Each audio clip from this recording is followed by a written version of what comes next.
whenever I see a story about like, you know, a woman that got killed or her kids got killed or due to the hands of like, a baby father, fiance, boyfriend, whatever, whatever the situation is, because she wanted to get divorced, because she wanted to break up, whatever it is, it truly, truly breaks my heart. Mostly because like, number one, it's tragic and it's very sad. But also it's just like, it makes me sit and reflect on the grace of God that he's had on my life, that even though I was very disobedient in my 7-year relationship and God gave me plenty of signs to leave, I'm so grateful, and I can only give him all the glory for protecting me from it not going that far, because it could have gone that far. And I just plead with women to just leave. I know it looks impossible. I know it feels like you're losing half of yourself. I know it feels like you don't know how you could either. Some people are like financially tied to these men. Some people are just like, whatever the situation is, trust God and just leave, because he's not telling you for no reason. And I heard one of these creators, I watched her video earlier, and she said, your free will have you mixed up in some things. And it's so true. Like, when I sit back, now that I actively choose not to operate in my free will anymore and try to do everything in God's will, I realized that like I was on a super path of destruction just because I wanted to. Just because I thought that was the right thing I was doing. Just because I had these desires and these unhealed wounds, I allowed myself to stay in an unloved, unprotected, unsafe situation. Like, I put myself in unsafe situations because of love, because of the wanting to be loved, because of wanting to have a family and not have a broken home, because of not wanting to be labeled a baby mother, because of all of these things, because of all of these like false identities I had about myself. And little did I know I was already loved. Little did I know that God was trying to love me through all the times that this man broke my heart. That God was trying to reveal to me that this is not it, my daughter. Like, we have to do a better job as women. We have to listen. We have to listen the first time. And I'm not taking that away from the accountability of these crazed men who need to learn how to deal with rejection themselves, who need to learn how to walk away when somebody doesn't want them, and all the things like, but right now I'm not talking about the men, because it is us as women who allow these men in our life. It is us as women who decide that, we're going to try to love them through their trauma and love them through their darkness. We are not God. Okay? We can't do it. It's impossible. And every single time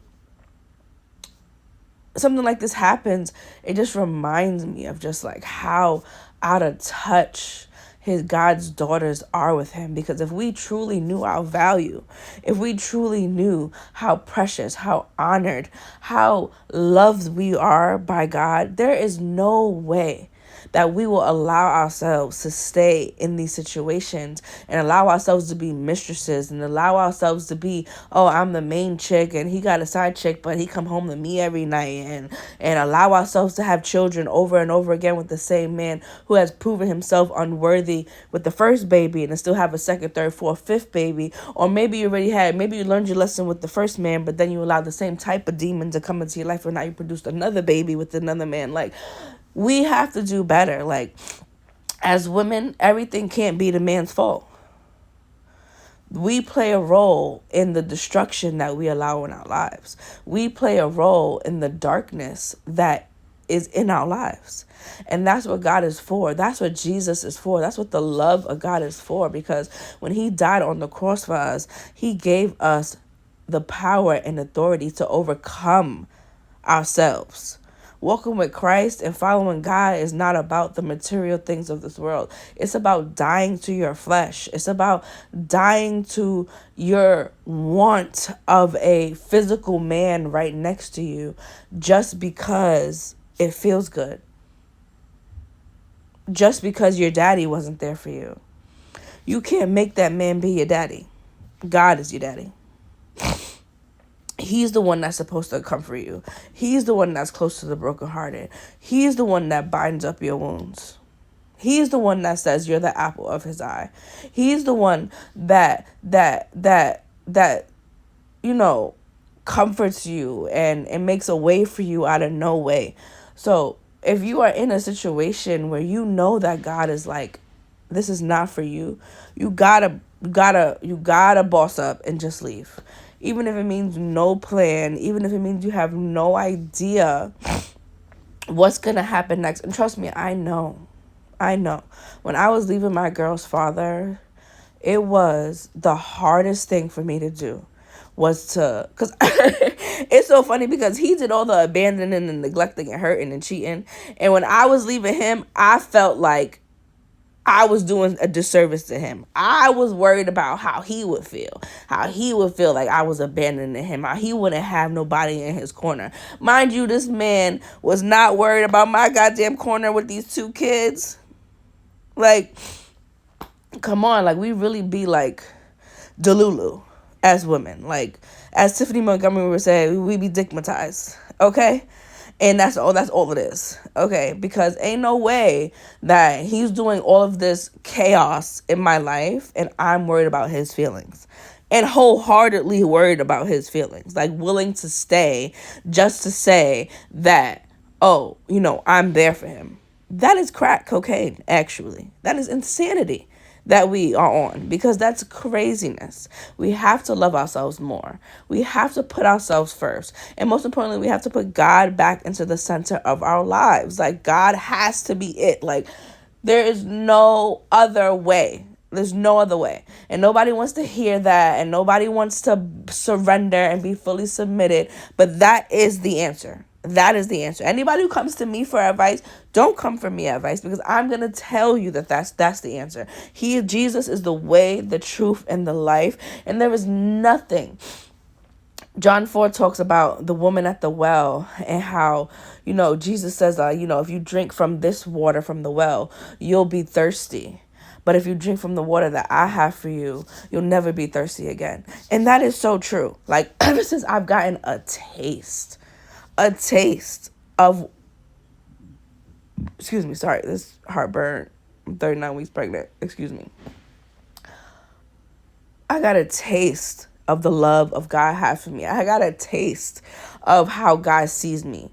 And I've been hooked ever since, because nobody has ever loved me like that before. Nobody has ever comforted me, been there for me, listened to me, understood me at like a soul level. Like, I will forever be satisfied. Husband or not, kids, I'm grateful. I'm grateful for my marriage. I'm grateful for my children. But outside of those things, I need God on a daily basis.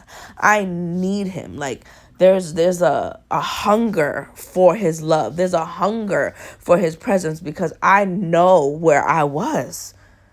Just what? I moved here 4 years ago. Yeah, so like 4 or 5 years ago. I know exactly where I was. I know what I was craving. I know what I was looking for. And I no longer seek those things. I no longer crave those things. And it's such an amazing feeling to know that I am loved by God and that he sees me, and that, yes, I made mistakes in the past, but I have been redeemed. I have been delivered. I have been set free. Those things that have bounded me in the past no longer bind me now. Whatever the enemy wants to accuse me of from what I did in my past, it has been erased and nullified by the blood of Jesus. Women, daughters of God, he will bring you out of that darkness and into his marvelous light. And it is a light that you would never run from. It's not an easy walk. There will always be temptation. There will always be that, I should just go back to my old ways and go back to doing this and go back to doing that. But don't fall for it. Walk out your salvation with fear and trembling, because God is amazing and he loves you.